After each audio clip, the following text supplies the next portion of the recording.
नमस्कार, दैनिक भारत में आपका स्वागत है। दरभंगा के जवाहर नवोदय विद्यालय पचाड़ी में 8 जुलाई को 13 साल के एक छात्र जतिन गौतम का शव संदिग्ध हालत में मिला था।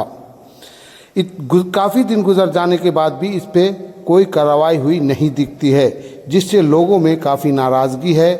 और इसी को लेकर आज राजद और महागठबंधन के लोगों ने फराज फातमी पूर्व विधायक केवटी के नेतृत्व में आज एक दिवसीय धरना का आयोजन किया और वहाँ आए लोगों में काफ़ी गुस्सा देखने को मिला।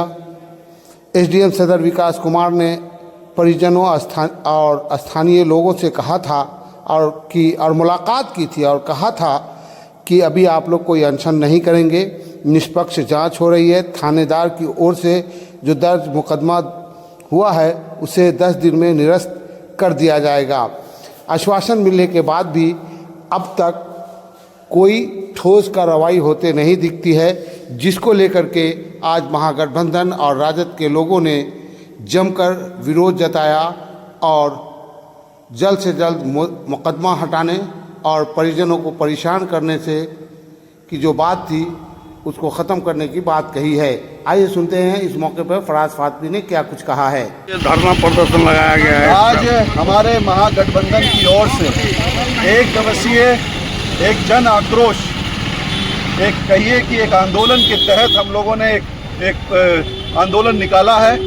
और इसका मेन कारण ये है कि जिस तरीके से एक निर्मम हमारे 14 साल का एक बच्चा नवोदय विद्यालय में पढ़ता था, यही के केवटी के अभी वर्तमान मुखिया जी हैं, उनका लड़का था और उसकी डेड बॉडी उसी स्कूल से पाई जाती है। लेकिन बड़े अफसोस के बाद की बात है, जब उसका पोस्टमार्टम हुआ, जो भी इसकी कार्रवाई हुई, हमें नहीं लगता है कि निष्पक्षता से कोई भी, चाहे वो एफआईआर भी उनके पिता और माता की तरफ से कराया गया, लेकिन जो दादाजी थे उनके लड़के के, उन्होंने भी एक एफआईआर किया, लेकिन उनकी एफआईआर को पुलिस प्रशासन ने सुनने का काम नहीं किया। वहाँ के परिजन, उस इलाके के परिजन गए वहाँ देखने के लिए बच्चे को, उल्टा ही पुलिस प्रशासन ने उनके पूरे परिवार पर, उनके दोस्तों पे, उनके रिश्तेदारों के ऊपर एफआईआर कर दिया। अब आप बताइए, इतना दुख का प्रहार उनके पूरे परिवार पे पड़ा और ऊपर से पुलिस उनकी ना मदद करके उन्हीं पर केस कर रही है। तो ये कैसा प्रशासन है? ये कैसा एनडीए की? केस कर दी गई है, केस कर दिया गया है और केस कर दिया गया है और जो कार्रवाई होनी चाहिए, जो जांच होनी चाहिए, उसमें भी विफलता कहीं ना कहीं जिला प्रशासन या पुलिस प्रशासन का देखने को हमें मिल रहा है। इसलिए हमने आंदोलन किया है, हमारे पूरे महागठबंधन के साथियों ने मिलकर के, कि हमारी आवाज़ों को सुने कि जो उल्टा केस किया गया है पूरे परिवार और पूरे उनके दोस्तों के ऊपर, वो वापस लें। पहला, निष्पक्षता से जांच हो ताकि इसका दूध का दूध पानी हो सके कि कैसे उस बच्चे की मृत्यु हुई।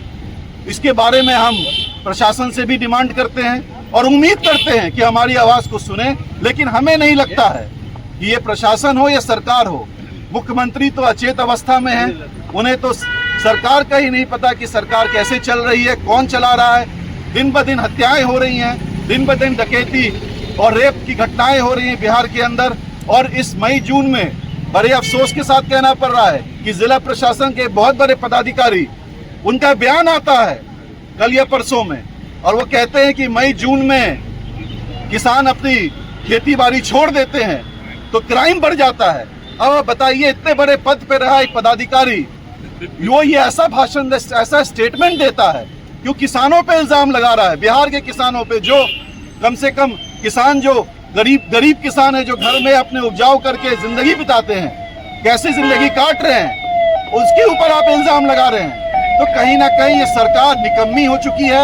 और क्या हर महीने के हिसाब से क्राइम होगा क्या, कि मई जून में क्या होगा और अप्रैल में क्या होगा? तो ये विफलता दिखाता है सरकार का। लॉ एंड ऑर्डर बिल्कुल जीरो खत्म हो चुका है। और इकबाल जो कहते हैं, पुलिस प्रशासन का जो इकबाल था, वो कहीं ना कहीं समाप्त होता हुआ नजर आ रहा है। और हम उम्मीद करते हैं कि इस आंदोलन के तहत जिला प्रशासन इन हमारी बातों को, हमारी मांगों को सुनेगा और उस पर अमल करने का काम करेगा।